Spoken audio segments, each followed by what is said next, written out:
भारतीय वज़ीर आज़म मोदी का खित्ते को जंग में झोंकने के लिए भारतीय फौज को मुकम्मल ऑपरेशनल आजादी दे दी।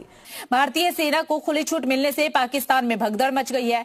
दहशत का आलम यूं है कि शहबाज के मंत्री रात को 2 बजे उठ करके प्रेस कॉन्फ्रेंस करते हैं तो घबरा के जो हैं वो सब उठ के बैठ गए। उन्होंने कहा भाई क्या हो गया, तो पता ही चला जी वो 4 राफेल जो हैं कल उड़ते रहे हैं सारी रात या पता नहीं कितनी देर, कितने घंटे। और अब एक बाकायदा प्लान के तहत आलमी सतह पर लॉबिंग की जा रही है और भारत पाकिस्तान के खिलाफ जंग छेड़ने के लिए आलमी एतमाद हासिल करने के बाद मजबूत पोजीशन में हमला करना चाह रहा है। और प्रेस कॉन्फ्रेंस में उसने क्या कहा? रोना जैसे बच्चा रोता है, वो मुझे मारेगा, मैंने कुछ नहीं किया,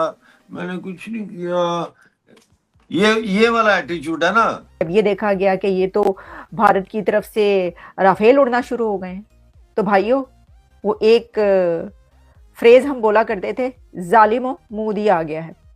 तो जालिमो मोदी आ गया है और मोदी सरकार ने डरा के तरा निकाल दिया।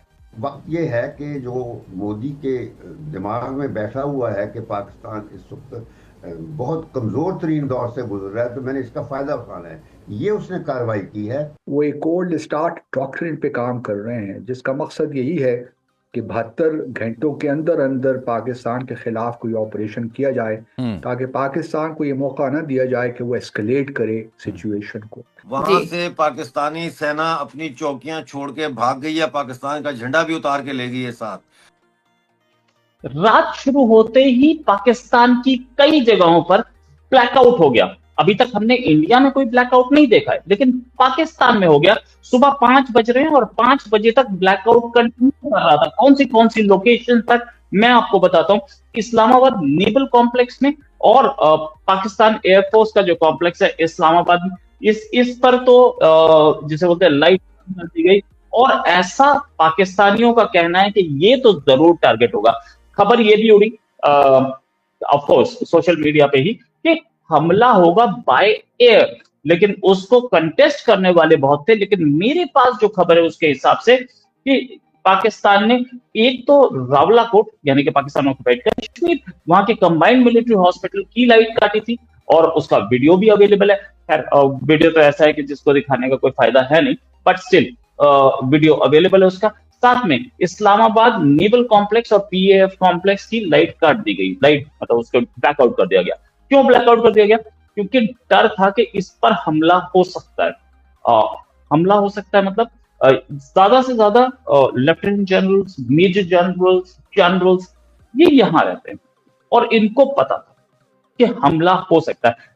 ये बात जो है झूठ नहीं थी कि आसिम मुनीर गायब थे तो कहीं बंकर में थे। इससे पता लगता है कितने घबराते हैं ना ये पाकिस्तानी आर्मी के ऑफिसर्स अपनी मौत।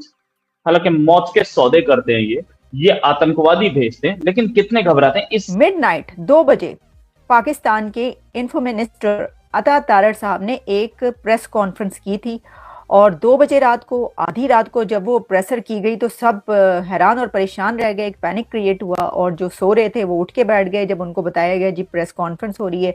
सब ये सोच रहे थे कि क्या भारत ने हमला कर दिया है। अब कुछ और खबरें सामने आ रही हैं। कहा यह जा रहा है कि कल रात को मिडनाइट में इंडिया के 4 राफेल जेट्स उड़ते रहे हैं, पेट्रोलिंग कर रहे थे, उड़ रहे थे पाकिस्तान के बॉर्डर्स के पास। अब पाकिस्तान के बॉर्डर्स के पास कहा जा रहा है कि भारतीय राफेल उड़ रहे थे। ये मुझे नहीं पता, ये हमें नहीं पता कि अंदर या बाहर या किस जगह पर, लेकिन कहा यह जा रहा है कि कल रात हर तरफ ये खबर चल रही है। पाकिस्तान के मीडिया पे भी, कुछ और मीडिया पे भी इस तरह की खबरें आ रही हैं कि इंडिया के 4 राफेल जेट्स पूरी रात या रात को उड़ते रहे हैं, पेट्रोलिंग करते रहे हैं। तो क्या ये पैनिक उस वजह से क्रिएट हुआ था? क्या ये प्रेस कॉन्फ्रेंस उस वजह से की गई थी जब ये देखा गया कि ये तो भारत की तरफ से राफेल उड़ना शुरू हो गए? तो भाइयों वो एक फ्रेज हम बोला करते थे, जालिमो मोदी आ गया है। तो जालिमो मोदी आ गया है और मोदी सरकार ने डरा के तरा निकाल दिया। यानी भारत पाकिस्तान पर हमला करने के लिए अपना केस बना रहा है, बहाना ढूंढ रहा है। आसान लफ्जों में ये कहा जाए वो एक कोल्ड स्टार्ट डॉक्ट्रिन पे काम कर रहे हैं जिसका मकसद यही है कि 72 घंटों के अंदर अंदर पाकिस्तान के खिलाफ कोई ऑपरेशन किया जाए, ताकि पाकिस्तान को ये मौका ना दिया जाए कि वो एस्केलेट करे सिचुएशन को। लेकिन अब देखना यही है कि भारत हमें कहाँ हिट करता है। जिसने आपने बिल्कुल दुरुस्त फरमाया, हम तो तैयार हैं, लेकिन हमारी अभी भी ख्वाहिश यही है कि भारत के पास अगर वाकई कोई सबूत हैं कि ये जो वाक़या हुआ है पहलगाम में पाकिस्तान से हुआ है, तो वो एक इंटरनेशनल इन्वेस्टिगेशन कर ले, उससे भी वो। और अब वो जो उसने कार्रवाई की है, इसका मकसद ऑब्वियसली वो ये नहीं कि उसने कोई प्लान किया है, बाकायदा सोच समझ के उसने ये किया है, क्योंकि ये उसको एहसास है कि पाकिस्तान इस वक्त अपने मुश्किल तरीन दौर से गुजर रहा है। जो कुछ हम अंदर से 2-3 सालों से हमने अपने साथ किया हुआ है, इसका वो फायदा एडवांटेज उठाकर उसने ये कार्रवाई शुरू करी है। वक्त ये है कि जो मोदी के दिमाग में बैठा हुआ है कि पाकिस्तान इस वक्त बहुत कमजोर तरीन दौर से गुजर रहा है, तो मैंने इसका फायदा उठाना है, ये उसने कार्रवाई की है। इंडिया को ह्यूज एडवांटेज मिल जाता है, तो इंडिया फिर कुछ भी कर सकता है ना। उसके पास ज्यादा से आपके पास टैंक्स हैं, एयरक्राफ्ट हैं, शिप्स हैं, विक्रांत है, एयरक्राफ्ट कैरियर्स हैं, नई नई चीजें मिल रहे हैं, एक लैंड ब्रिज बन गया है इजराइल के साथ, रोज प्लेन्स आ रहे हैं, 10-12 तो अभी से आ ही गए हैं 2 दिन में। तो कहने की बात है, दे आर फार, उनके पास पैसे भी ज्यादा हैं, रिसोर्सेज भी ज्यादा हैं। तो क्या आप समझते हैं कि you can give such an undertaking? और अगर आप ऐसी अंडरटेकिंग दे सकते हैं, तो फिर आपने ये एग्री क्यों किया? आपने मुल्क को क्यों किया कि घास खाएंगे?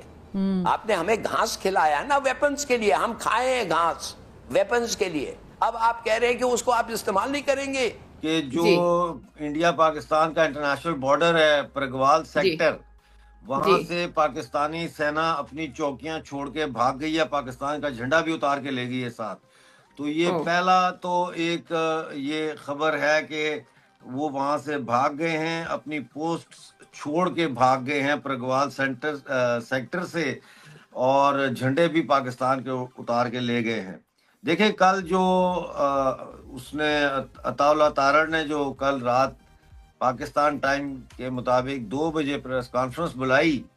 पाकिस्तान के पास मुस्तनद इंटेलिजेंस इतलात हैं कि अगले 24 से 36 घंटों में पहलगाम वाक़े से जुड़े बेबुनियाद और खुद साख्ता इल्जामात को बुनियाद बनाकर भारत पाकिस्तान के खिलाफ फौजी कार्रवाई करने का इरादा रखता है। इसके साथ साथ इस बात को और भी बल मिला कि कुछ गड़बड़ है, कुछ होने वाला है। PBS एक अमेरिकन जैसे बोलते हैं न्यूज आउटलेट है, उसने एक खबर दी कि इंडिया ने पाकिस्तानी टारगेट्स पर हमले की अप्रूवल दे दिया। अच्छा, खबर आपको पहले से पता थी, आप बोलेंगे, लेकिन ये खबर पहले से किसी को नहीं पता।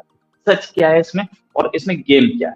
पाकिस्तानी टारगेट्स को हमला करने की, मतलब अटैक करने की अप्रूवल दिया। अब तक ये था कि पाकिस्तान पे हमला होगा, अब खबर आई टारगेट पे हमला होगा। टारगेट मतलब एक लोकेशन हमें यहां करना है, दूसरी पे करना है, तीसरी पे करना है, चौथी पे करना है, 5वीं, 6वीं, 7वीं, 8वीं, कुछ भी हो सकता है नंबर, मुझे अभी नंबर नहीं पता है। लेकिन अगर ऐसी खबर आ रही है कि टारगेट्स पर हमला करने की परमिशन मिल गई है, इसका मतलब एयरफोर्स की, आर्मी की, नेवी की तैयारी पूरी। इन्होंने पूरी तैयारी करके, रेकी करके इन्होंने सारी तैयारी की, मतलब इन द सेंस पहले रेकी की, रेकी मतलब पहले वहां पे जान पहचान निकाली, वहां से इंफॉर्मेशन निकाली कि यहाँ पे कौन रहता है, क्या करता है, कब आता है, कब जाता है।